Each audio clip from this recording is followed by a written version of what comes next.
الحمد لله نحمده ونستعينه ونستغفره ونؤمن به ونتوكل عليه ونعوذ بالله من شرور أنفسنا ومن سيئات أعمالنا من يهده الله فلا مضل له ومن يضلله فلا هادي له وأشهد أن لا إله إلا الله وحده لا شريك له وأشهد أن سيدنا وسندنا وحبيبنا ومولانا محمدا عبده ورسوله اللهم صل على محمد وعلى آل محمد كما صليت على إبراهيم وعلى آل إبراهيم إنك حميد مجيد اللهم بارك على محمد وعلى آل محمد كما باركت على إبراهيم وعلى آل إبراهيم إنك حميد مجيد أما بعد فأعوذ بالله من الشيطان الرجيم بسم الله الرحمن الرحيم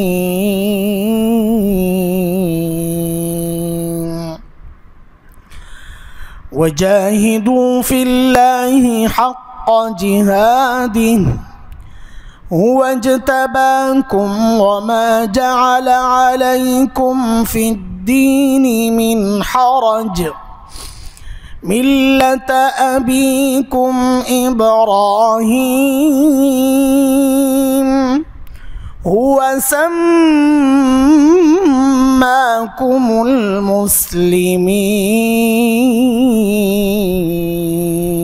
المسلمين آمنت بالله صدق الله العلي العظيم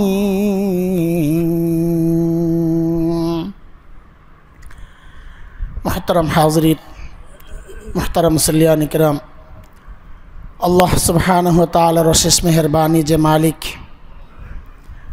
আবারও আপনাদের সামনে আমাকে হাজির করেছেন লম্বা সফরের জার্নি হজের আমলের কষ্ট সব মিলে আমি খুব ক্লান্ত গতকালই এসেছি তারপরেও মন মানে না সেজন্যই আসা বসা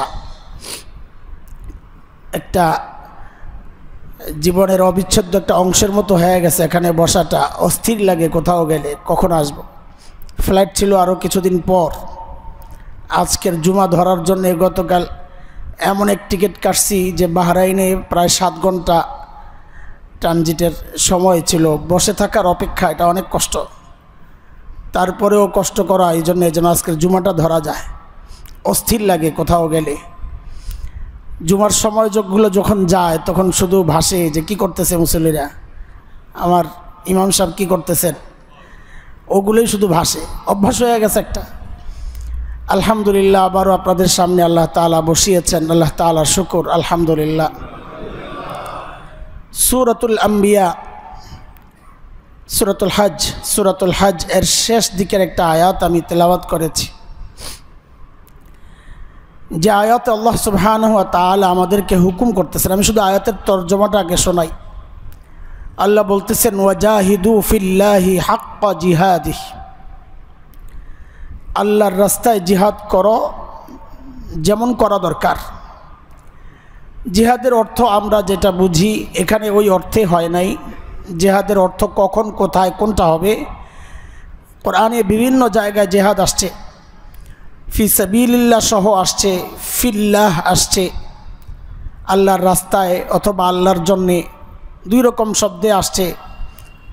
এটা বিজ্ঞজনরা নির্ধারণ করেছেন যে কোথায় কোন অর্থ ব্যবহার হয়। এখানে জিহাদ ময়দানের যে লড়াই, যাকে আমরা কিতাল বলি, ওই অর্থে না। তো আল্লাহ তাআলা বলতেছেন আল্লাহর রাস্তায় জিহাদ করো, মানে আল্লাহর হুকুমকে পুরাপুরিভাবে বাস্তবায়ন করো, মানো। এর জন্য যত কষ্ট দরকার সেই কষ্টের মুখোমুখি তুমি হও। কেন? যে আল্লাহ তাআলা তোমাকে যে নেয়ামত দিছেন, এটাই হচ্ছে নেয়ামতের শুকরিয়া, যে দিনকে পুরাপুরিভাবে গ্রহণ করা। আল্লাহ কি নেয়ামত দিছেন? আল্লাহ বলতেছেন হুয়া জিতাবাকুম, আল্লাহ তাআলা তোমাদেরকে বাছাই করে নির্বাচন করেছেন দ্বীনের জন্যে। যে কোনো ঈমানদার তার মনের প্রথম শান্তির উপলক্ষ এটাই হওয়া উচিত যে আমি মুসলমান। আল্লাহ লাখো কোটি মানুষ থেকে, শত শত কোটি মানুষ থেকে বাছাই করে আল্লাহ আমাকে ঈমানের নেয়ামতটা দান করছেন, আলহামদুলিল্লাহ। একজন ঈমানদারের জন্য এর চেয়ে বড় নেয়ামত আর কি হইতে পারে?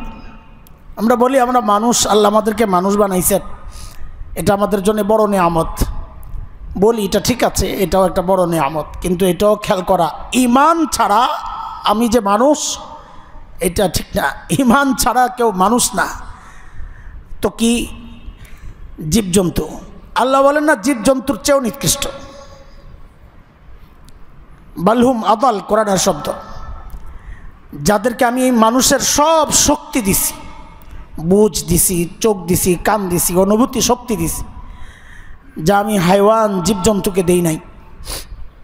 তারপরেও যারা দিন মানে না, আমাকে মানে না, আমার বিধান অনুযায়ী চলে না, তো আল্লাহ বলেন হাইওয়ান জন্তুর নাই সে চলে না, এটার হিসাব আলাদা। যারা আছে সে কেন চলবে না? তো যে চলে না, আল্লাহ বলেন সে তো জীবজন্তুর চেয়েও নিকৃষ্ট, জীবজন্তুর চেয়েও নিকৃষ্ট। এরপর আল্লাহ তাআলা বলতেছেন ওমা জাআলা আলাইকুম ফিদ্দীনি মিন হারাজ, দিন কেন মানবা না তুমি? দিনের এমন কোনো বিধান আমি রাখি নাই যেটা আপত্তির, কষ্টের, যার মধ্যে বক্রতা আছে, ঝামেলা আছে, এমন কোনো বিধান তো আমি দেই নাই, তো তুমি কেন মানবা না? মানুষের জন্য দিন এটা যেহেতু নেয়ামত, নেয়ামত কোনোদিন মানুষের অমঙ্গলের জন্য হতে পারে না, মানুষের বিপদের কারণ হতে পারে না। পরীক্ষা আর বিপদ এক জিনিসটা, পরীক্ষাও একটা বিপদ, কিন্তু যারা লেখাপড়া করে এমন কোনো শিক্ষার্থী নাই যে পরীক্ষাকে এড়াইতে চাইবে যদি সে শিক্ষার্থী হয়।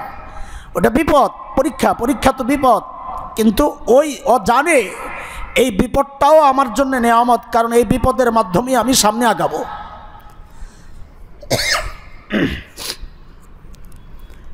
তো আল্লাহ তাআলা বলতেছেন আমি তোমাদেরকে যে দিন দিছি, এই দিনের মধ্যে এমন কিছু রাখি নাই যা তোমাদের জন্যে কষ্টের কারণ হবে, যার মধ্যে ঝামেলা আছে। যাই দিছি সবই তোমাদের জন্য মঙ্গলের।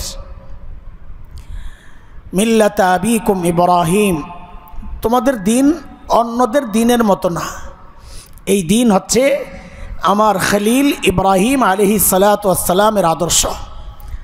আমরা যে দিন কবুল করে আছি, এই দিন আমাদের বাবা ইব্রাহিম আলাইহিস সালামের আদর্শ। এটা হুয়া সাম্মাকুমুল মুসলিমিন, তিনি তোমাদের নাম রেখেছেন মুসলমান।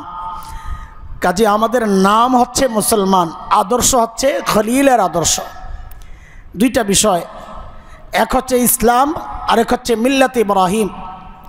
বিষয় এক, নাম দুইটা। বিষয় এক, নাম দুইটা।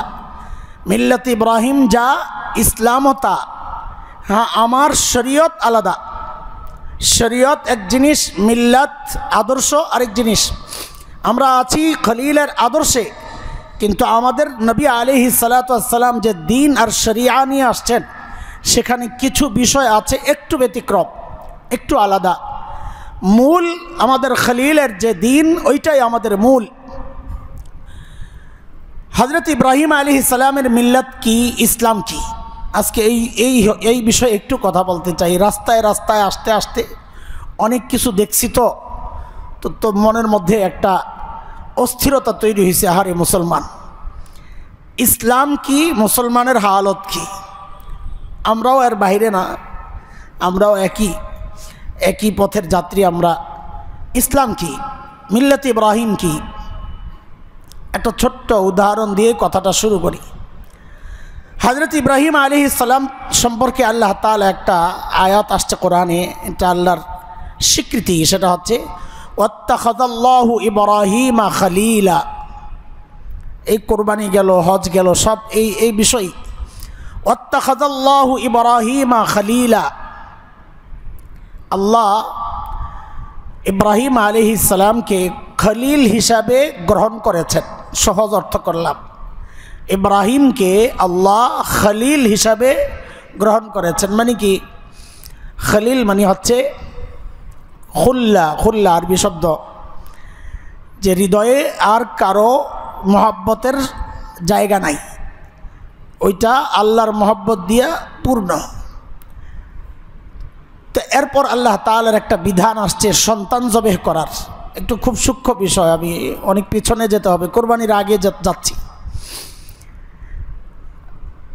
খলিল স্বপ্ন দেখলেন নিজের সন্তানকে জবেহ করতে, করেন নাই জবে, এটা আগে বলে নেই, পরে না হলে মিলানো যাবে না। জবেহের প্রস্তুতি নিচ্ছেন, জবেহ করবেন, জবেহ কিন্তু করেছেন এটা দেখেন নাই। আমি আবারও বলি কথাটা, হযরত ইসমাইল আলাইহিস সালামকে খলিল জবেহ করেছেন, এটা দেখেন নাই। কি দেখেছেন বলেন তো? জবেহ করছেন। একটা হচ্ছে করেছেন, করে ফেলেছেন, একটা করছেন, করার জন্য প্রস্তুতি নিচ্ছেন, এইটুকুই দেখেছেন। এই ব্যাখ্যাটা কেন করলাম এটা পরে বুঝবেন ইনশাআল্লাহ। তো খলিলের ঘুম ভেঙে গেছে। নবীদের স্বপ্ন এটা ওহী, এটা মাথায় নেওয়া। নবীদের স্বপ্ন ওহী মানে এটা আল্লাহর বিধান, আল্লাহরই হুকুম। আমাদের স্বপ্ন এটা ওহীর একটা অংশ হইতে পারে, হাদিসে আসছে ওহীর অংশ, কিন্তু স্বপ্ন না, ওহী না। কেন নবীদের স্বপ্ন ওহী? এটা আরেক হাদিস থেকে বুঝবো। আমরা অনেক সময় অনেক কিছু স্বপ্নে দেখি আর উঠে ভাবি যে এটা সব ঠিক আছে। আমাদের স্বপ্ন উল্টাই হওয়ার সম্ভাবনা বেশি, এটা মাথায় রাখা। কেন? হাদিস আসছে আসদাকুকুম রুয়া আসদাকুকুম হাদিসা। তোমরা কথায় যে যত বেশি সত্যবাদী, স্বপ্নেও সে তত বেশি সত্য। যার কথা যত বেশি মিথ্যা, তার স্বপ্ন তত বেশি মিথ্যা। তা আমরা স্বপ্ন একটা দেখি আর হৃদয়ে অনেক কিছু লালন করতে থাকি, যে দেখছি কাজ হয়েছে। আরে ভাই, সারাদিন বলি মিথ্যা কথা, তো আমার স্বপ্ন সত্য কিভাবে হয়? স্বপ্ন এই জন্যে যারা স্বপ্নের ব্যাখ্যা দিতেন, তো কেউ যদি স্বপ্নের কথা বলতেন তো জিজ্ঞেস করতেন স্বপ্নটা দেখছে কি। কারণ ব্যক্তি হিসাবে স্বপ্নের ব্যাখ্যা চেঞ্জ হবে। ব্যক্তি জানার পর তারা ব্যাখ্যা দিতেন। তো যাই হোক, স্বপ্নের ব্যাখ্যা এটা এক আজীব জিনিস। এটা যার তার কাছে জানতেও না চাওয়া, আবার যে কেউ স্বপ্নের ব্যাখ্যা না দেওয়া। আমাদের কাছে কেউ আসলে আমি বলি, ভাই এই বিষয়ে আমি জাহেল। একান্ত কেউ যদি হয়, তাকে একটা অনুমান দেই যে এমন কিছু মনে হচ্ছে আমার, এমন কিছু মনে হচ্ছে আমার, বাকি বলি না। এটা নিজের স্বপ্নের ব্যাখ্যাই তো আরেকজনের কাছে জানতে চাই, তো আপনারা আমার কাছে কেন জানতে চান? আমি নিজেই তো জাহেল এই বিষয়ে, সোজা কথা। কেউ যদি বলে আপনাকে আন্দাজেই বলবে, স্বপ্নের এমন সুনিশ্চিত কোনো বিষয় নাই, আছে কিন্তু আপনি সেই ব্যক্তি কিনা যার জন্য এটা প্রয়োগ হবে এটা আপনি জানেন না। সিজনের কারণে একজনের ঘরে দেখছে আগুন লাগছে, ঘরে আগুন লাগছে, দৌড়ায় আসছে হজরতের কাছে, মুহাম্মদ ইবনে সিরিন স্বপ্নের ব্যাখ্যায় সবচেয়ে পারদর্শী মানুষ ছিলেন, যিনি শুরুর জমানার ইসলামের শুরুর দিকের। আসছেন, হযরত স্বপ্নে দেখছি ঘরে আগুন লাগছে। তো বলে ভালো, আলহামদুলিল্লাহ ভালো দেখছো। আবার একজন স্বপ্নে দেখছে বহুদিন পর ঘরে আগুন লাগছে। বলি ইন্না লিল্লাহ, তোমার তো কিছু একটা ঝামেলা মনে হচ্ছে, খেয়াল করো। তো কাছের যারা ছিলেন তারা বলেন যে একজন দেখলেন আগুন লাগছে, তাকে বললেন ভালো, আরেকজন বললেন খারাপ, পার্থক্য তো বুঝলাম না। বলে আগুন যাকে ভালো বলছি তিনি দেখছেন হলো শীতকালে। কোন কালে? শীতকালে ঘরে আগুন মানে এটা আরামের বিষয়। আর যার জন্য খারাপ বলছি সে দেখছে গরমকালে। গরমকালে ঘরে আগুন মানে এটা একটা কষ্টের বিষয়। সিজনের কারণে স্বপ্নের ব্যাখ্যা চেঞ্জ হয়। আমার বলার উদ্দেশ্য, ব্যক্তির কারণে স্বপ্নের ব্যাখ্যা চেঞ্জ হয়, দুই রকম হয়। নিজে নিজে সিদ্ধান্ত নিব না, আন্দাজি একটা। নবীদের স্বপ্ন 100তে 100 সত্য, কারণ কোন নবী জিন্দগিতে কোনো মিথ্যা, আমরা আগের থেকে আকীদা আপনাদেরকে মস্ক করাইছি, সমস্ত নবী মাসুম নিষ্পাপ, কোন নবী জিন্দগিতে কোনো গুনাহ করেন নাই, মিথ্যার প্রশ্নই আসে না। হযরতে ইব্রাহিম আলাইহিস সালাতু ওয়াস সালামের স্বপ্নটা ছিল ওহী, মানে সন্তান জবে করো। আবারও বলি, জবে করেছেন দেখেছেন না করছেন দেখেছেন? করছেন। সন্তানের কাছে বললেন ইন্নী আরা ফিল মানাম আন্নী আযবাহুকা, আমি দেখছি তোমাকে জবে করতে, ফানজুর মাজা তারা, তোমার কি খেয়াল বলো। এগুলো কোরবানির আগের ব্যাখ্যা, আমি আর এখন দিব না, আমার অন্য জায়গায় যাইতে হবে, মানে আলোচনা অন্য জায়গায় টেনে নিতে হবে। এদিকে ঢুকলে অনেক সময় চলে যাবে। সন্তানও ওই রকম সন্তান আল্লাহ বানাইছেন না, আল্লাহ তো বানাইয়ে রাখছেন ওরকম ফিট। মাকে বাবাকে তরবিয়ত কি পাইছেন। সন্তানও রাজি হয়ে গেছে, চলেন নিয়ে যাচ্ছেন। খলিল ইব্রাহিম আলাইহিস সালাম মিনায় নিয়ে গেলেন সন্তানকে জবেহ করার জন্যে। যেই জবেহ করতে যাবেন তো আওয়াজ আসছে, বাস হয়ে গেছে। কদ সাদ্দাকতা রুইয়া, আপনি স্বপ্নে যা দেখেছেন তা বাস্তবায়ন করেছেন, যান। এই দেখেন, যদি জবেহ করা দেখতেন তাইলে করতে গেলেই স্বপ্ন বাস্তবায়ন করেছেন আল্লাহ এটা বলতেন না। ওই যে পিছনে ব্যাখ্যা মনে আছে, কি দেখছেন স্বপ্নে? জবেহ করছেন, তো করার আগেই আল্লাহ বলতেছেন কদ সাদ্দাকতা রুইয়া, আপনি স্বপ্ন যা দেখেছেন তা বাস্তবায়ন করেছেন। তো জবেহ তো করেন নাই, বাস্তবায়ন কেমনে করলেন? তার মানে আগে আমরা ব্যাখ্যা করে ঠিক করে আসতে হবে যে জবেহ করতে দেখেন নাই, করছেন, প্রস্তুতি নিচ্ছেন, ওইটা দেখেছেন। এর কারণেই আল্লাহ বলতেছেন যে যতটুকু দেখছেন অতটুকু হয়ে গেছে। এটা একটা ব্যাখ্যা। আল্লামা আনোয়ার শাহ কাশ্মীর রহমতুল্লাহ আলাই এই ব্যাখ্যা দিচ্ছেন। ইবনুল কাইয়িম, শেখ ইবনুল কাইয়িম রহমতুল্লাহ আলের ব্যাখ্যা এক বড় আজীব ব্যাখ্যা, ওইটা শোনানোর জন্য এই বিষয়টা আনছি। ইবনুল কাইয়িম বলেন এটা ওহী, আল্লাহ আটকায়া দিলেন কেন? ওহী বাস্তবায়ন করতে দিলেন না কেন? হয়তো উনি দেখেছেন জবে করেছেন, কিন্তু আল্লাহ জবে করতে দিলেন না কেন? ওহী বাস্তবায়ন করতে দিলেন না কেন? তো ইবনুল কাইয়িম বলেন ওহী বিধান কখনো কখনো নস্খ হয়, রহিত হয়। খলিল যখনই জবেহ করতে গেছেন আল্লাহ ওই ওহির বিধানকে রহিত করছেন, বাদ, এটা এই ওহি বাদ। তো আবার প্রশ্ন আসবে, এত নগদে রহিত করার কি দরকার? তো ওহি দিলেনই কেন? এটা হচ্ছে আমাদের মূল পয়েন্ট, খেয়াল করেন। ওহি বাস্তবায়ন যদি হয় যে জবেহ করতেই দেখেছেন, তাহলে জবেহ করতে দিয়েছেন আল্লাহ? বলেন, জবেহ করতে দিয়েছেন? আটকায়া দিয়েছেন, জিবরাইল ডাক দিয়েছেন, আল্লাহু আকবার বলে স্লোগান দিয়েছেন। এই জন্য দেন আমরা তাকবীরে তাশরিক বলি খালি, আল্লাহু আকবার আল্লাহু আকবার। এগুলো সব হচ্ছে জিবরাইল ডাক দিয়েছেন আল্লাহু আকবার বলে। খলিল জিবরাইলকে দেখে বুঝেছেন ভিন্ন কোনো বিধান আসতেছে, খলিলও বলেছেন আল্লাহু আকবার। হযরত ইসমাইল উঠাও বলতেছেন লা ইলাহা ইল্লাল্লাহ আল্লাহু আকবার ওয়ালিল্লাহিল হামদ। টোটালটা মিলাইয়াই আমাদের কোরবানির একটা স্লোগান আল্লাহ বানাইয়া দিয়েছেন, আইয়ামে তাশরিকের স্লোগান। তো খলিল জবেহ করতে গিয়াও জবেহ করতে পারলেন না কেন? আল্লাহ এই বিধানকে রহিত করেছেন, নস্খ কেন করলেন? রহিত কেন করলেন, বিধানটাই কেন দিলেন? আসলে জবেহ করানো আল্লাহর উদ্দেশ্য ছিল না। আল্লাহ যে ঘোষণা দিয়েছেন খলিলের হৃদয়ে আমি ছাড়া কেউ নাই, দুনিয়াবাসী ইসমাইলকে এই শেষ বয়সে পাওয়ার কারণে খলিলের যে মনের উচ্ছ্বাস আনন্দ, পরবর্তীতে দুনিয়াবাসী যেন এটা মনে না করে যে খলিল সন্তান পায়া আল্লাহর মহাব্বত দিয়া যে দিলটা ভরপুর ছিল ওখানে একটু সমস্যা তৈরি হয়েছে, সন্তানের মহাব্বত দিলের মধ্যে ঢুকছে। আল্লাহ সারা দুনিয়ার মানুষকে কিয়ামত পর্যন্ত দেখাইছেন যে দেখো না না, ওই কানে খলিল ঠিকই আছে, ওই জায়গায় আমার মহাব্বতের জায়গায় অন্য কারো আশ্রয় নাই, অংশ নাই, এটা সবচেয়ে বেশি মহাব্বতের সন্তান, সেই সন্তানকে পর্যন্ত খলিল আমার হুকুম মানার জন্যে জবেহ করতে প্রস্তুত হয়ে গেছেন। মানি আরবিতে বলে মাকামে খুল্লা, ওই স্পেশাল একান্ত বন্ধুত্বের জায়গায় খলিল আর কাউকে জায়গা দেন নাই, সেখানে আমি শুধুই আমি, শুধুই আমি। ও দোস্ত, এর নাম হচ্ছে মিল্লাত ইব্রাহিম, এর নাম মিল্লাত ইব্রাহিম। আল্লাহ এই কোরবানির বিধানের মাধ্যমে আমাদের সামনে জিনিসটা পরিষ্কার করেছে। মিল্লাত ইব্রাহিম কি? যেখানে আল্লাহর জায়গা থাকবে অন্য কারো না, এটার নাম হচ্ছে মিল্লাত ইব্রাহিম। ইসলাম কি? ইসলাম কি?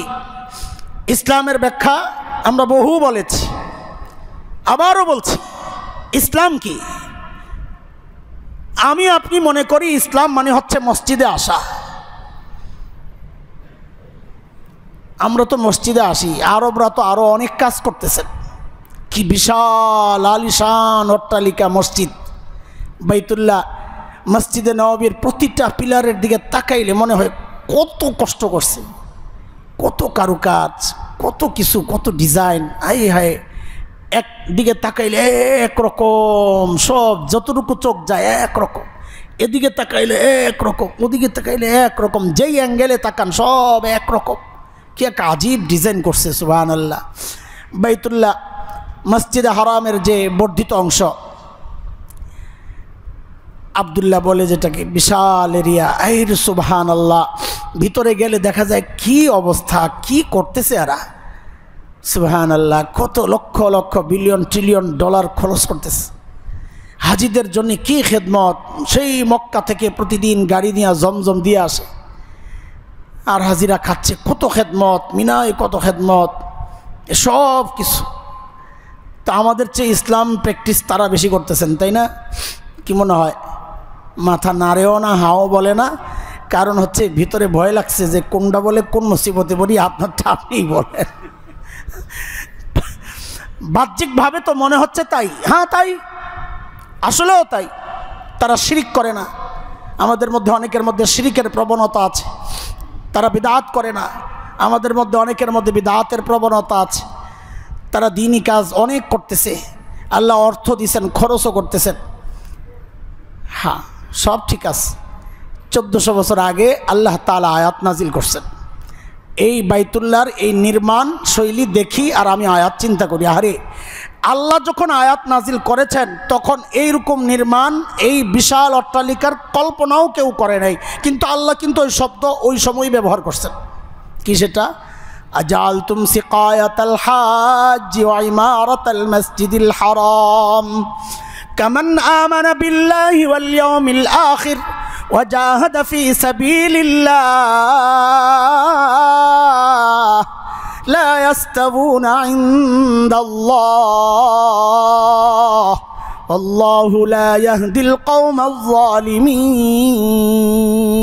আল্লাহ বলতেছেন, আজআলতুম সিকায়াতাল হাজ্জ ওয়া ইমারাতাল মাসজিদিল হারাম কামান আমানা বিল্লাহি ওয়াল ইয়াউমিল আখির ওয়া জাহাদা ফি সাবিলিল্লাহ।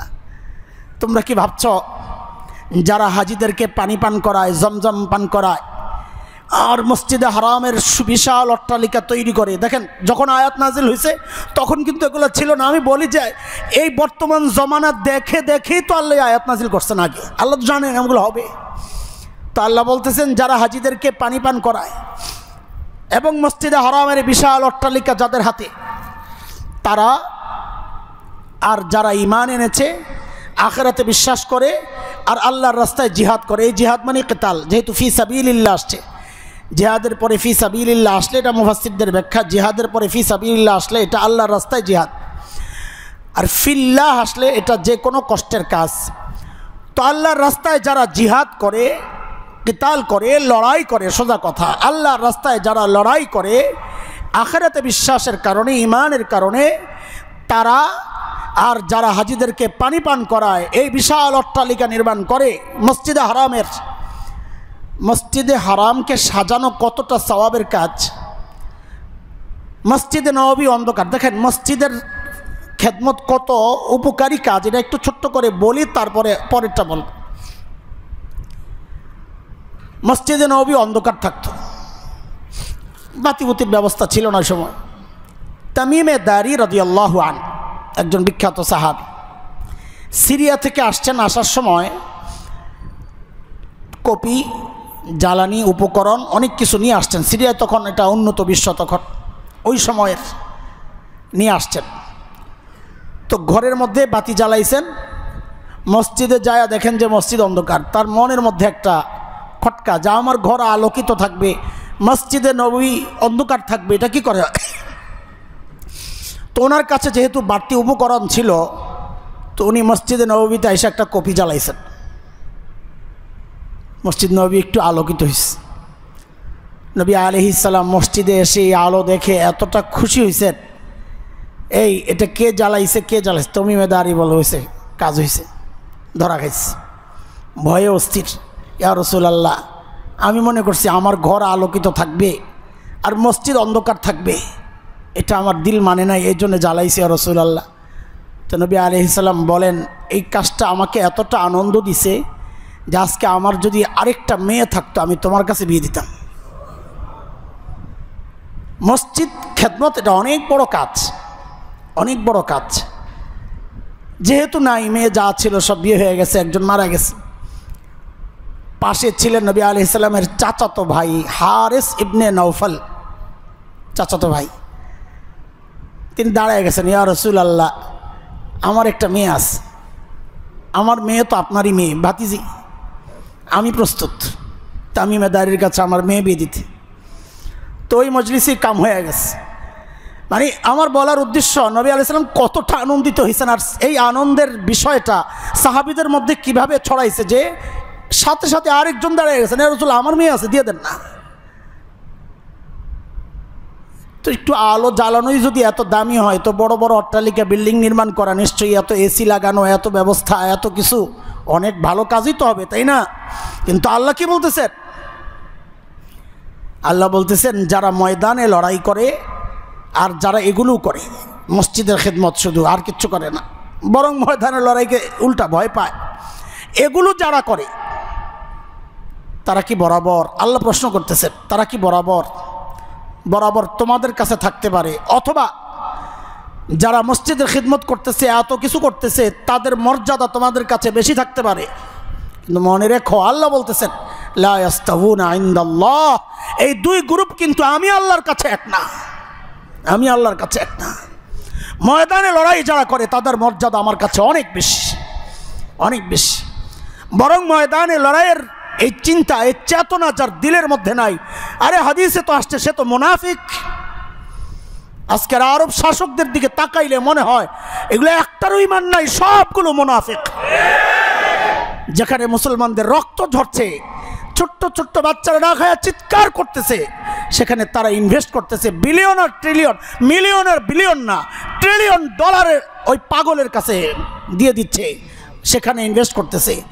আজকে আমি কথা অন্যদিকে চলে যাবে, আমার যাওয়া লাগবে আরেক দিকে, তাও একটু ছোট্ট করে একটু টাচ দিয়ে যায়। আজকে চিন্তা করেন, ইরানের বর্ডার আর ইসরায়েলের বর্ডার তো এক না, না এক? ভৌগোলিক অবস্থা জানা আছে তো? আরে জানি বলেই তো আস্তে আস্তে কলিজা খালি টিপটিপ করছে। বাহরাইন হয়ে আসছি তো, যে ইরানের পাশ দিয়ে যাবে, আল্লাহ ক্ষেপণাস্ত্র কোনটা ছুটাই দিকে আইসা পড়ে আল্লাহ জানে। আমাদের কোন পাইলটও নাকি দেখছেন এরকম যাওয়ার সময়, বাহরাইনের আকাশে ঢোকার সাথে সাথে দেখছেন আকাশে খালি যাচ্ছে আর যাচ্ছে, সুবহানাল্লাহ। বেচারা ভয় পেয়ে গেছে। আসলে ভয় পাওয়ার কথা, অবস্থা জানা আছে আপনাদের। ইরান থেকে ইসরায়েল অনেক দূর, মাঝখানে অনেক রাষ্ট্র রয়ে গেছে। এসব পাড়ি দিয়ে এতগুলো রাষ্ট্রের উপর দিয়ে, যেগুলোর উপর দিয়ে ইসরায়েলি বিমানগুলো আসছে গোপনে হামলা করার জন্যে, অথবা ক্ষেপণাস্ত্র মেরেছে, ড্রোন পাঠাইছে বা ভেতর থেকে পাঠাইছে, এই যে এতগুলো রাষ্ট্র পাড়ি দিয়ে আসছে, জর্ডান হোক, সেটা অন্য দেশগুলো হোক, এগুলো তারা জানে না তাদের রাষ্ট্রের উপর দিয়ে একটা বিমান যাচ্ছে, তারা জানে না। অথচ ইয়ামান থেকে হুতিরা যখন ক্ষেপণাস্ত্র পাঠায় তখন মাঝখানেওয়ালারা এগুলারে নষ্ট করে। কেন? যে আমাদের নিরাপত্তার সমস্যা, আমাদের উপর দিয়ে গেলে ওরা যদি আবার আমাদেরকে মারে, ওই নিরাপত্তার চিন্তায় হুতিদের ড্রোন আটকায়া দেয়, হুতিদের ক্ষেপণাস্ত্র আটকায়া দেয় তাদের আকাশ নিরাপত্তা ব্যবস্থার মাধ্যমে। কিন্তু ইসরায়েলেরটা যখন আসে তখন আর তাদের ভয় লাগে না যে আমাদের উপর আর কেউ হামলা করবে না। মানে কতটা মুনাফিকের কোন পর্যায়ে গেলে আজকে দুনিয়ার কারা ইসরায়েলকে সাপোর্ট করে, এই লিস্ট যখন আপনি টান দিবেন অবাক লাগে দেখলে। অধিকাংশ আরব রাষ্ট্র ইসরায়েলের পক্ষে, সৌদি আরব, কাতার, বাহরাইন তো পুরাই অধিকাংশ ইসরায়েলের পক্ষে। ইরানের পক্ষে আমরা থাকতে বলতেছি না, পক্ষে বিপক্ষের বিষয় না, কিন্তু ইসরায়েলের পক্ষে কি করে হয়? একটা আরব, একটা মুসলমান ইসরায়েলের পক্ষে কি করে সাপোর্ট দেয়? এটা কি করে হয়? এটা কিভাবে সম্ভব? এই জন্যে বলি অধিকাংশ না, সবগুলাই, আপনি কোনটাকে বাদ দিবেন? সবগুলাই শাসক, সবগুলো মুনাফিক। একটারও ঈমান আছে বলে আমার তো মনে হয় না। বাকি আল্লাহ জানেন ওরা কি চিন্তায় বসে আছে। আমাদের চাওয়া আল্লাহর কাছে, দোয়া একটাই, আল্লাহ মুনাফিক শাসকদেরকে সরাইয়া এখানে ইমানদার শাসক বসায়া দেন। একজন গাজী সালাউদ্দিন আইয়ুবী বসায়া দেন, একজন তারিক বিন জিয়াদ বসায়া দেন, একজন মোহাম্মদ বিন কাসিম বসায়া দেন, একজন গাজী ওসমান বসায়া দেন। আল্লাহ তাআলা এরকম ইমানদার মুজাহিদ কাউকে আল্লাহ তাআলা বসায়া দেন, যারা চোখ রাঙ্গায়া আঙ্গুল তুলে ইসরায়েলকে জবাব দিতে পারবে। শুধু আমাদের মনে একটা ভয় ঢুকায়া রাখছে, ওদেরকে কিচ্ছু করা যাবে না, ওরা আয়রন ডোম পেতে রাখছে, গেলেই খপ করে আটকাইয়া দিবে। আরে ভাই, আল্লাহ তাআলা মুশরিক শক্তির, এই আমি যে আয়াত পড়ছি না আজকে সূরা হজের, এর অল্প আগেই আছে, এই মুশরিক কাফের শক্তির এই সব শক্তিকে আল্লাহ মাকড়সার জালের সাথে তুলনা করছেন। মাকড়সায় জাল পাইতা মনে মনে আয়রন ডোম লাগাইছে, মশা গেলে আটকায়া যায়, মাছি গেলে আটকায়া যায়, আর ও মনে মনে ভাবে দুনিয়া সাম্রাজ্য আমার। হ্যাঁ, ইয়া আইয়ুহান নাসু দুরিবা মাসালুন ফাসতামিউ লাহু ইন্নাল্লাযীনা তাদউনা মিন দুনিল্লাহি লান ইয়াখলুকু যুবাবান ওয়ালাউ ইজতামাউ লাহু ওয়া ইন ইয়াসলুবহুমুয যুবাবু শাইআন লা ইস্তানকিযুহু মিনহু দুআফাত তালিব ওয়াল মাতলুব মা কাদারুল্লাহ হাক্কা কদরিহি ইন্নাল্লাহা লাকাবিয়্যুন আজিজ। একটা মাছি বসলে যেই শক্তি কিছু করতে পারে না, এটা মূর্তি পূজারীদের সম্পর্কে বলা হয়েছে। মাকড়সার ব্যাপারে সূরা আনকাবুতে আসছে, ওয়া ইন্না আওহানাল বুয়ুতি লাবাইতুল আনকাবুত। আল্লাহ বলেছেন যে যারা কাফির তাদের এই সমস্ত শক্তির তুলনা হচ্ছে মাকড়সার জালের মতো। মাকড়সার জাল পেতে মনে করে বিশাল শক্তি সাম্রাজ্য নিয়ে বসে আছে, বাড়িওয়ালাও কিচ্ছু বলে না, মাকড়সার একটা জাল। কিন্তু বাড়িওয়ালা বলে কখন? যখন বাড়িতে মেহমান আসে তখন ঘর পরিষ্কারের প্রয়োজন হয়, তাই না? বলেন আপনারা, মাকড়সার জাল পরিষ্কারের প্রয়োজন কখন হয়? বাড়িতে যখন মেহমান আসে তখন বাড়িওয়ালা কি করে? ট্যাঙ্কামান নিয়ে আসে নাকি মাকড়সার জাল ভাঙতে? হ্যাঁ, কি নিয়ে আসে? ক্ষেপণাস্ত্র। হ্যাঁ, কি সামান্য একটা ঝাড়ু দিয়ে আস্তে একটা বাড়ি মারে, তাই না? তো মাকড়সার জাল কি হয়ে যায়? ছিন্ন ভিন্ন হয়ে যায়। হ্যাঁ, বাড়িতে মেহমান আসার সময় আসতেছে, সেই মেহমান হযরত ঈসা আলাইহিস সালাতু ওয়াস সালাম, সেই মেহমান ইমাম মেহেদী আসতেছে, সময় চলে আসছে। আমাদের দিল খুব বলছে মেহমান চলে আসতেছে। মেহমান যখন চলে আসবে ওই সমস্ত মাকড়সার জালকে শেষ করার জন্যে, যেই পারমাণবিক অস্ত্রকে তাদের এত ভয়, পারমাণবিক অস্ত্রের এই কৌশল শেষ করার জন্যেই তো এত কিছু, ওই সব কিছু দিয়ে আল্লাহ এই মাকড়সার জালকে শেষ করবেন না। আল্লাহ মাকড়সার জাল শেষ করার জন্যে তার হাতের ঝাড়ু দিয়ে একটা আলতো এরকম টোকা দিলেই যথেষ্ট হয়ে যাবে ইনশাআল্লাহ। তোমাদের সেই আয়রন ডোমগুলো এখন তো ইরানের ক্ষেপণাস্ত্র আটকাতে পারছে না। কৌশলের উপরে কৌশল। ওরাও কি করছে? অনেকগুলো একসাথে পাঠায়, যেগুলোর 20টার মধ্যে 19টাই হচ্ছে খামাখা। কি আমাদের দেশে থাকে, মাঝে মধ্যে আসে উজিরে খামাখা, দপ্তরবিহীন মন্ত্রীর নাম দিয়েছিল মাহমুদুর রহমান সাহেব, মাশাআল্লাহ, অনেক আগের। সুরঞ্জিত সেনগুপ্তকে দিয়েছিল নাম উজিরে খামাখা। তো ওদের অনেকগুলো ক্ষেপণাস্ত্র থাকে, ক্ষেপণাস্ত্র খামাখা, আর একটা থাকে বিশেষ বারুদ সহ। তো ওই ডোমগুলো যখন সবগুলারে মারে, আবার লোড হইতে হইতে ওই ফাঁকে দিয়ে আসলটা যায় পড়ে। কৌশলের উপর কৌশল, যুদ্ধটা তো কৌশলের নাম। আল হারব খিদা, যুদ্ধের নামই হচ্ছে কৌশল। এগুলো দিয়েই তো, এই সমস্ত দুনিয়ার শক্তি দিয়েই তো আয়রন ডোম কোনো কাজ করতেছে না। আর আল্লাহর শক্তি যখন আসবে ইনশাল্লাহ কোনো কিছুই এগুলো এই একটা চিন্তা যদি কারোর মধ্যে থাকে, ইরান, ইসরায়েল আমেরিকাকে কেউ ভয় পাইতে পারে না। তালেবানদের কাছে কী ছিল? আরে তালেবানদের কাছে কী ছিল? হ্যাঁ, ক্ষেপণাস্ত্র ওইরকম এত কিছু ছিল? হ্যাঁ, তাদের কাছে পারমাণবিক অস্ত্র ছিল? কিছুই ছিল না। বেচারারা 3-4টা রুটি শুকনা গামছা কাপড় দিয়ে পেঁচায়া কান্দে করে, রাইফেল একটা এই কান্দে, রুটির পোটলা একটা এই কান্দে, পায়জামা একটা পরছে, একটা হাঁটুর নিচ বরাবর, আরেকটা আরেকটু নিচে, জামা 3টা তালি দেওয়া, সুবহানাল্লাহ, মুছ এত বড় বড়, চুল কাটে না 2 বছর, দাঁড়িয়ে এলোমেলো চলছে, সুবহানাল্লাহ, দুনিয়ার পরাশক্তির বিরুদ্ধে লড়াই করার জন্যে। বলে কোন শক্তিতে তোমরা এভাবে আগাচ্ছ? বলে শক্তি একটাই, মারে আর বলে আল্লাহু আকবার। শক্তি একটাই, গুলি করে আর বলে আল্লাহু আকবার। ওই আল্লাহু আকবারের সাথে গুলি যখন লাগে, ছোট্ট একটা গল্প শোনাই তাহলে বুঝবেন জিনিসটা। বদরের যুদ্ধে আল্লাহ তাআলা সাহাবী পাঠাইছেন না? হ্যাঁ, ফেরেশতা পাঠাইছেন। ফেরেশতারা সরাসরি হামলা করছে কি করে না, এটা নিয়ে মতভেদ আছে। অধিকাংশের মত হচ্ছে ফেরেশতারা সরাসরি হামলা করেন নাই। কি করছেন? করছেন হচ্ছে একজনে মারছে তীর, ফেরেশতারা ওই তীরটা নিয়ে জায়গা মতো পৌঁছায় দিয়েছেন। একজনে মারছে বাড়ি, ফেরেশতারা পিছনে ধাক্কা দিয়েছেন। এটা বিষয়টা আরেকটু বুঝেন। ছোটোবেলায় আমরা ঢাকা থেকে দেশে যাইতাম, মাস্তানে আজম, ঢাকা থেকে আসছি। এলাকায় চেয়ারম্যানের ছেলের সাথে একবার লেগে গেল আমার, খুব মারামারি। আমরা মাস্তান ঢাকা থেকে গেছি, একটা ভাবসাব আছে না, আমাদের সাথে ছেলেবেলারা আছে, কিন্তু ওদের সাথে ও কম না। মাইটার খায়া চলে গেছে, আবার আসছে, আইসা খুব লাগছে আমার সাথে। আমাদের এক মুরব্বী, আপাতত বললাম না তিনি কে, তিনি আসছেন থামাইতে। তা আমি খেয়াল করছি তিনি যে থামাইতেছেন, আমার হাতটা ধরে আমি যখন ঘুষি মারতে যাই জোরে ঢুকায় এরকম। উনি সরাসরি মারলে তো বদনাম হবে যে মুরব্বীরা মারছে। তো পড়ানোর সময় ঠিক আমার ওই ছোটোবেলার কথা মনে পড়ছে যে ফেরেশতারা কী কাজ করছেন। ফেরেশতারা কাজ করছেন এটা, তলোয়ার দিয়ে আঘাত করছে পিচ্চি মুআজ। আল্লাহু আকবার। হযরত আব্দুর রহমান ইবনে আউফ বলেন, ডানে তাকায় দেখে এক পিচ্চি, বামে তাকায় দেখে আরেক পিচ্চি। হযরতে আফরা রাদিয়াল্লাহু আনহা, দুনিয়ার মানুষ ওই যে রত্নগর্ভা মা খোঁজে, আমি তো বলি রত্নগর্ভা মা তো হযরতে আফরা, যার 7 ছেলে বদরের যুদ্ধে অংশগ্রহণ করছে। সুবহানাল্লাহ, কয় ছেলে? 7 ছেলে বদরের যুদ্ধে অংশগ্রহণ করছে। 2 ঘরের 7 ছেলে। তা এক ছেলে হযরতে মুআজ, আরেক ছেলে হযরতে মুআবিস, ছোট্ট বাচ্চা।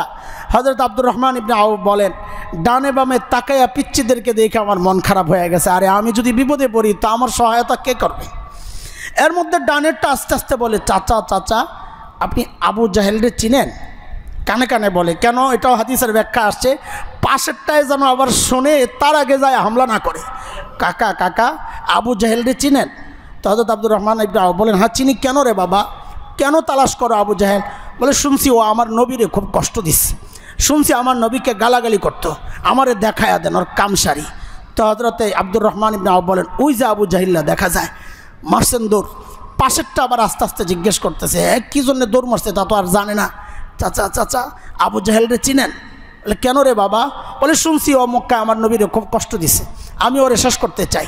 দেখেন এই পিচ্ছি মানুষ মারছে দৌড়, যায় একজনে যায় পায়ের মধ্যে মরছে, পড়ে গেছে, আরেকজনে মারছে ঘাড়ের মধ্যে। আরেক ছেলে, তার নামও মুআজ, তিনি আবার ল্যাংড়া সাহাবী ছিলেন একজন, হযরত আমর ইবনুল জামুহ রাদিয়াল্লাহু আনহু। ওই সাহাবীর ছেলে হযরতে মুআজ, তিনি এসে কাম সারছেন, শেষ আখেরি কাম সারছেন কে? এটাও আরেক আজীব অবস্থা। সবচেয়ে দুর্বল, সবচেয়ে খাটো সাহাবীদের মধ্যে একদম নিরীহ প্রাণী, নিরীহ মানুষ, হযরত আব্দুল্লাহ ইবনে মাসউদ রাদিয়াল্লাহু আনহু, যাকে বলা হয় উম্মতের মধ্যে সবচেয়ে বিনয়ী। কেন? ওই যে মক্কায় নবী জিনদের কাছে দাওয়াত নিয়ে যাবেন, তো নবী বলছেন আমার সাথে একজন যাবে। কে যাবে? যার দিলের মধ্যে বিন্দুমাত্র অহংকার নাই সে যাবে। সাহাবী সব বসে আছেন, কার দিলে বিন্দুমাত্র অহংকার নাই কে জানে, কিন্তু একজন সাহাবী দাঁড়ায় গেছেন, ইয়া রাসূলুল্লাহ, হাজির বান্দা। তিনি কে? আব্দুল্লাহ ইবনে মাসউদ। নবী বলছেন চলো। চলো মানে কি? নবীও জানেন আব্দুল্লাহ ইবনে মাসউদের দিলের মধ্যে বিন্দুমাত্র অহংকার নাই, তিনি সবচেয়ে উম্মতের সবচেয়ে বড় বিনয়ী মানুষ। নবীর সাথে নিয়ে গেছেন। আল্লাহ তাআলা দেখেন কি কার দ্বারা কি করেন। বলতে চাচ্ছি শক্তি দিয়েই শক্তিকে পরাজিত করতে হয় এটাও জরুরি না। আল্লাহ চাইলে দুর্বলকে দিয়েও শক্তিশালীকে পরাজিত করতে পারেন। নবী আলাইহিস সালাম যুদ্ধের পর বললেন, এরে আবু জাহেলের কি অবস্থা একটু খবর লাগাও। তো হযরত আব্দুল্লাহ ইবনে মাসউদ বলেন আমি উঠলাম, যায় দেখে আবু জাহেল পড়ে আস, হায়াত এখনো বাকি, কাটাকাটি যাই হয়েছে হায়াত বাকি। বুকের উপর পা রাখলাম, দাড়িগুলারে ধরলাম, জিজ্ঞেস করলাম আনতা আবু জাহেল, কি আবু জাহেল খবর কি? চিনেন তো নিজেই, তুমি কি আবু জাহেল? এটা অর্থ এটা না, কি আবু জাহেল কি খবর? তুমি তো সেই আবু জাহেল না, অনেক গর্বকর্তা দম্ভকর্তা, তুমি তো সেই আবু জাহেল। তা আবু জাহেল বলে এটা অপমানের কিছু না, এটা চলছে, আমাকে আমার কাছের মানুষরাই তো মারতেছে, এটা তো আরবের ঐতিহ্য, বরং তোমাদের জন্য সৌভাগ্য যা আমার মতো কাউরে মারতেছ। এটা এক অর্থ। আরেকভাবেও বলছেন সেটা হলো আমার মতো কাউকে মারা এটা তোমাদের জন্য দুর্ভাগ্য, তোমাদের বিপদে আর কে আগায় আসবে আমারে মাইরা ফেললে। এরপরে কি বলে, মার বাজে কাঠ বাজে গলা, তো তুমি একটু কাজ করো, একটু ডাবায়া কাইটো, গলার একটু বড় রাখো, কারণ মাথাগুলা যখন লাইন দেওয়া হবে তো যেন আমার মাথাটা সবার উপরে থাকে, নেতার গিরিটা যেন মরার পরেও থাকে, এরকম একটা ভাব থাকে। হযরত আব্দুল্লাহ ইবনে মাসউদ বলেন আখজাকাল্লাহু ইয়া আদু আল্লাহ, ও আল্লাহর দুশমন, আল্লাহ তাকে অপদস্থ করুক বলে ছুরি চালাইয়া নবী আলাইহিস সালামের কাছে খবর নিয়ে আসছেন। কি বোঝা গেল? ছোট্ট বাচ্চা মুআজ, ছোট্ট বাচ্চা মুআউযিজ, খাটো দুর্বল আব্দুল্লাহ ইবনে মাসউদ সবচেয়ে বিনয়ী মানুষকে দিয়া আল্লাহ সবচেয়ে বড় অহংকারীকে শেষ করেছেন। শক্তি দিয়া শক্তিকে দমন আল্লাহর জন্য জরুরি না, আল্লাহ চাইলে দুর্বলকে দিয়াও শক্তিশালীকে দমাইতে পারেন। তার প্রমাণ তো ইসলামের ইতিহাসের শুরু থেকে আজ পর্যন্ত আসতেছে। মক্কায়ও আল্লাহ দেখাইছেন, বদরে দেখাইছেন, আফগানেও দেখাইছেন। দুর্বল তালেবানদেরকে দিয়া শক্তিশালী শুধু আমেরিকা একা তো আসে নাই, আরও দলবল নিয়েই তো আসছিল, ন্যাটোকে নিয়ে আসছিল, পাশের রাষ্ট্রগুলোর সাহায্য পেয়েছে, ভারতের সহযোগিতা পেয়েছে, দালাল পাকিস্তানিদের সহযোগিতা পেয়েছে, সব সহযোগিতা সহ শেষে যাওয়ার সময় কি বলে, কোনো রকম ছেড়ে দে।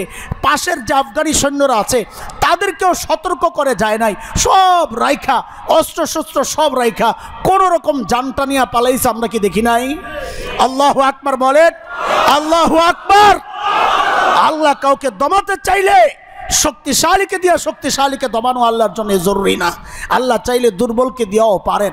তো বলতেছিলাম এগুলো সব কিসের জাল? এই আয়রন ডোম কিসের জাল? মাকড়সার জাল। বাড়িওয়ালা যখন বুঝবেন বাড়িতে মেহমান আসবে, ওই জাল ছিন্ন করার জন্য একটা আলতো ঝাড়ু বাড়ি যথেষ্ট ইনশাআল্লাহ তাআলা। সেই সোনালী দিনের অপেক্ষায় আমরাও আছি, আমরাও বাড়িওয়ালা মেহমানের অপেক্ষা আছি। মেহমানের অপেক্ষা আছি মানে মূল জামাইয়ের সাথে অন্যরাও তো যায়, আমরা জামাইয়ের সাথে ঢুকবো ইনশাআল্লাহ তাআলা। হ্যাঁ, বরযাত্রী ইনশাআল্লাহ, ইনশাআল্লাহ, ইনশাআল্লাহ। আল্লাহ কবুল করেন, আল্লাহ কবুল করেন, আল্লাহ কবুল করেন, আমিন। বলতেছিলাম ভাই, মিল্লাতে ইব্রাহিম কি জিনিস? মিল্লাতে ইব্রাহিম মানে সেখানে আর কারো জায়গা হবে না, আমেরিকার জায়গা হবে না, আমেরিকার জায়গা, ইসরায়েলের জায়গা, দুনিয়ার ক্ষমতার জায়গা। এত ভয় কিসের?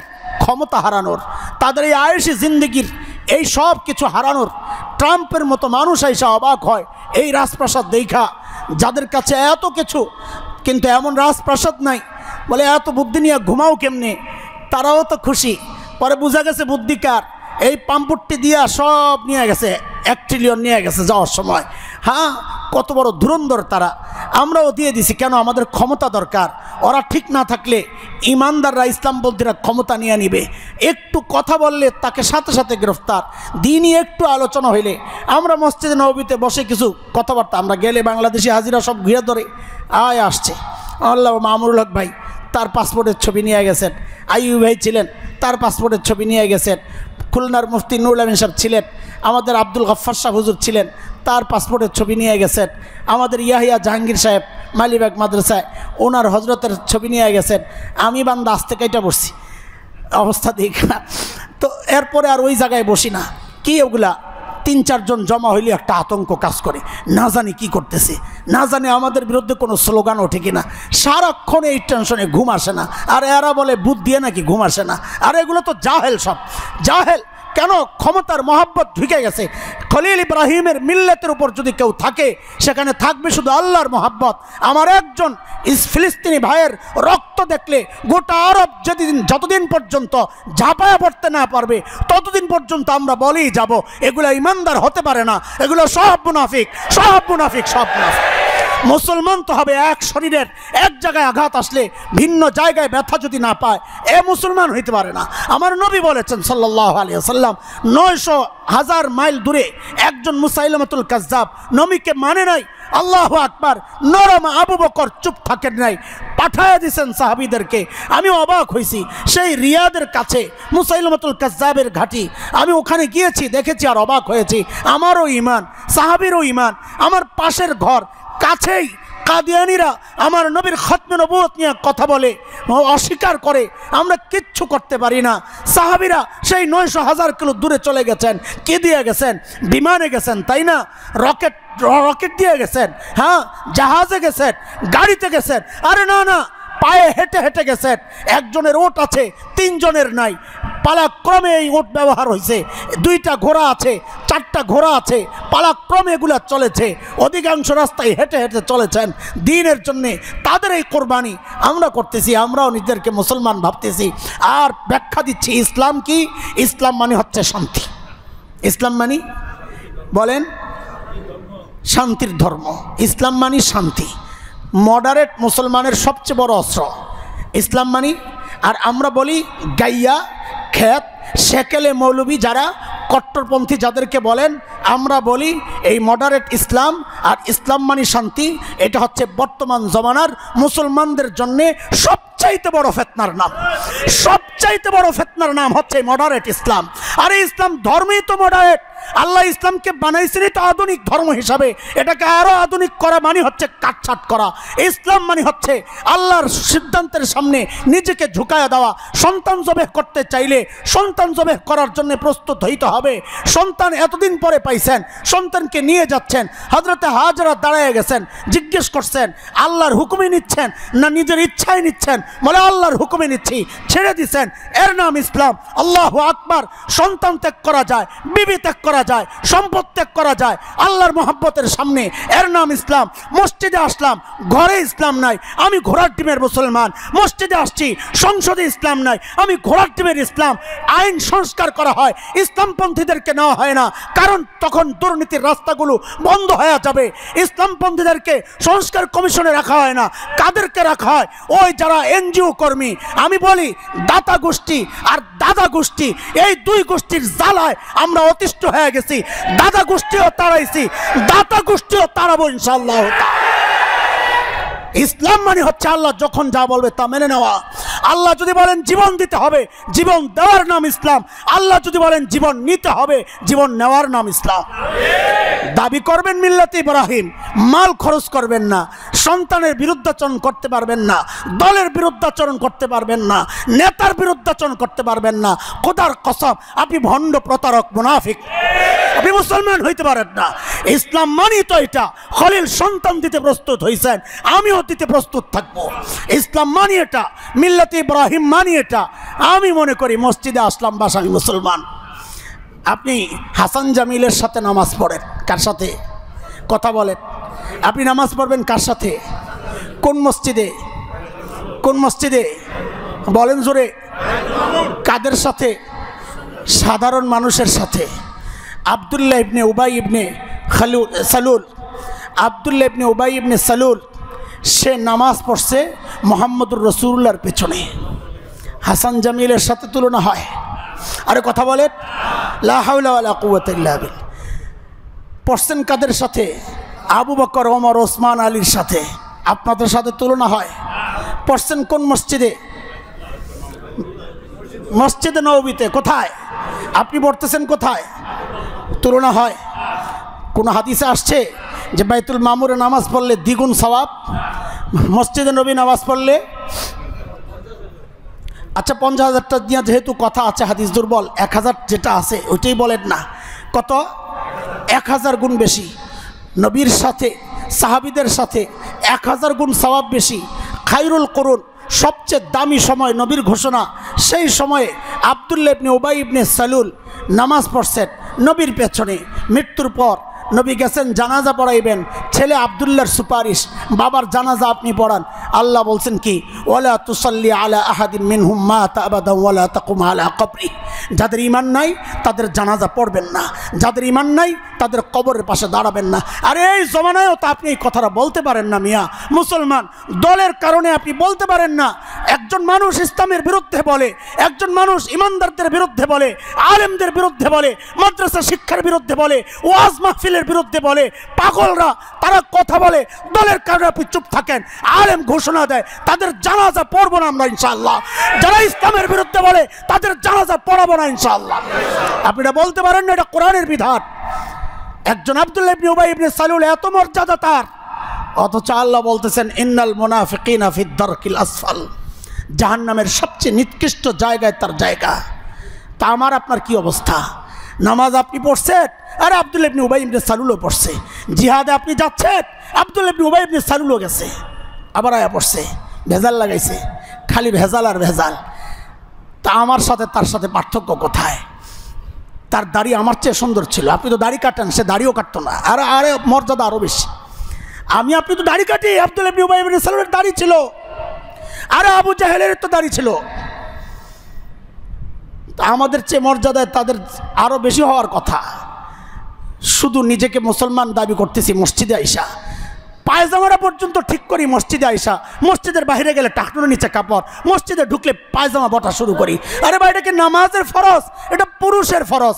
আপনি মসজিদে ঢুইকা কাপড় উঠাইতেছেন, মসজিদের বাইরে কাপড় চলে যাচ্ছে, আপনি কি বুঝাতে চান? আমি মসজিদে ঢুকলে পুরুষ, মসজিদের বাইরে গেলে নারী, এটা বুঝাইতে চান না কি বুঝাইতে চান? আপনি দাবি করেন মুসলমান, তাই না? মুসলমান যদি হন আওয়াজ উঠাইতে হবে। আগামীতে নির্বাচন আসতেছে, এই জন্য আরও সুন্দর আরও শক্তিশালীভাবে এই আওয়াজ উঠাইতে হবে। আমরা তাদেরকেই চাই যারা সংসদে দাঁড়ায় বলবে আজকে থেকে মদকে হারাম করা হলো। আমরা তাদেরকে চাই যারা বলবে সুদি লেনদেন হারাম, ঘুষ নেওয়া খাওয়া হারাম, যারা বলবে পর্দার সাথে চলতে হবে, উলঙ্গ হয়ে রাস্তায় বের হওয়া যাবে না। এই কথা যারা বলবে ভোট তাদেরকে দেব ইনশাআল্লাহ। বলেন ইনশাআল্লাহ। বক্স একটাই কথা, জমিন আল্লাহর, শাসন চলবে আল্লাহর। বলেন জমিন আল্লাহর, শাসন কার?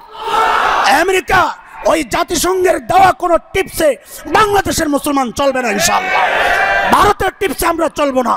আমাদেরকে আল্লাহ কোরআন দিয়েছেন, আমরা মিল্লাতে ইব্রাহিমের উপর থাকতে চাই, মিল্লাতে ইব্রাহিম প্রতিষ্ঠা করতে চাই ইনশাআল্লাহ। পারবো তো ইনশাআল্লাহ? পারবো তো না? ওইটাও নামাজের মতো মসজিদ পর্যন্তই।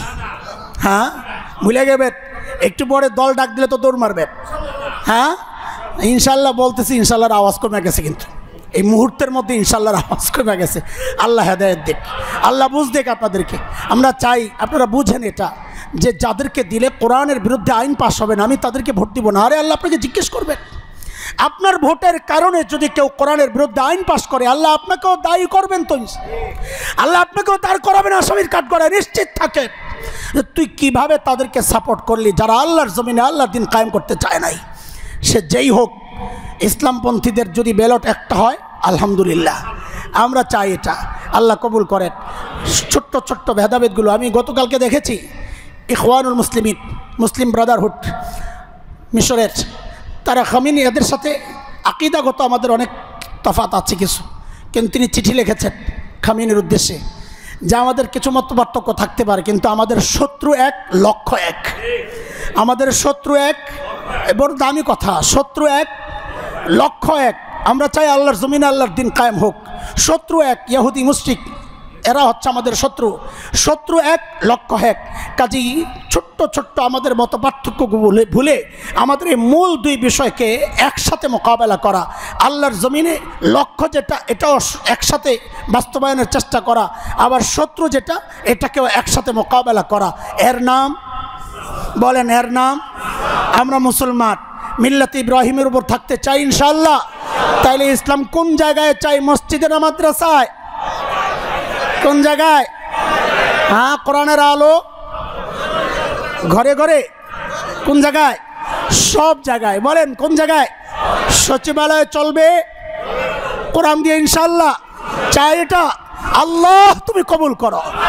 আল্লাহ বাংলাদেশকে কোরআনী শাসনের জন্য কবুল করো, ইসলামের জন্য কবুল করো, সারা দুনিয়ার মুসলমানদেরকে হেফাজত করো। আমিন। ওয়া আখিরু দাওয়ানা আলহামদুলিল্লাহি রাব্বিল আলামিন।